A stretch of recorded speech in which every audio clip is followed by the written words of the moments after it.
തിരുവനന്തപുരത്ത് ബി.ജെ.പി. സ്ഥാനാർത്ഥി രാജീവ് ചന്ദ്രശേഖരനെതിരെ പരാതി. നാമനിർദ്ദേശ പത്രികയ്ക്കൊപ്പം സമർപ്പിച്ച സത്യവാങ്മൂലത്തിൽ തെറ്റായ വിവരങ്ങൾ എന്ന് പരാതിയിൽ പറയുന്നു. പ്രധാന ആസ്തികൾ രേഖപ്പെടുത്തിയിട്ടില്ല.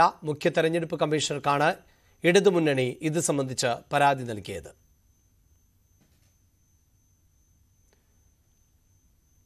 മറ്റു വിഷയങ്ങളൊന്നും പറയാനില്ലാത്തവർ ആണ് വയനാട്ടിൽ കൊടി ഉയർത്തില്ല എന്ന് പറഞ്ഞു വരുന്നത് എന്ന് പൊന്നാനിയിലെ UDF സ്ഥാനാർത്ഥി അബ്ദുൾ സമദ് സമദാനി.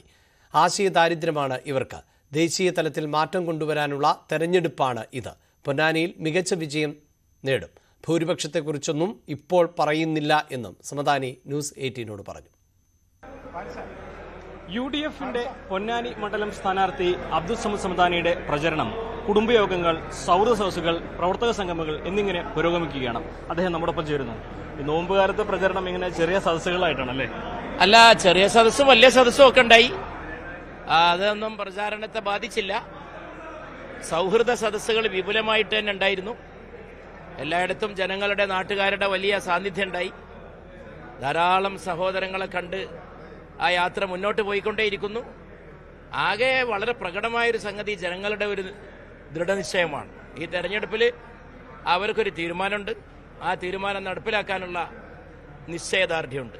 പൊന്നാനിയിൽ എന്തൊക്കെ കാര്യങ്ങളാണ് പ്രധാനമായിട്ടും ജനങ്ങൾ ഉന്നയിക്കുന്നത്? ജനങ്ങൾ ഉന്നയിക്കുന്നത് മുഖ്യമായിട്ട് ലോക്സഭാ തെരഞ്ഞെടുപ്പാണ്. ഒരു ലോക്സഭാ തെരഞ്ഞെടുപ്പിന് അതിൻ്റേതായൊരു ഉന്നം കാണുമല്ലോ. അത് ദേശീയമാണ്. പ്രാദേശികമായ വിഷയങ്ങളുണ്ടെങ്കിൽ അതിൻ്റെ ചുവട്ടിലേ ഉള്ളൂ.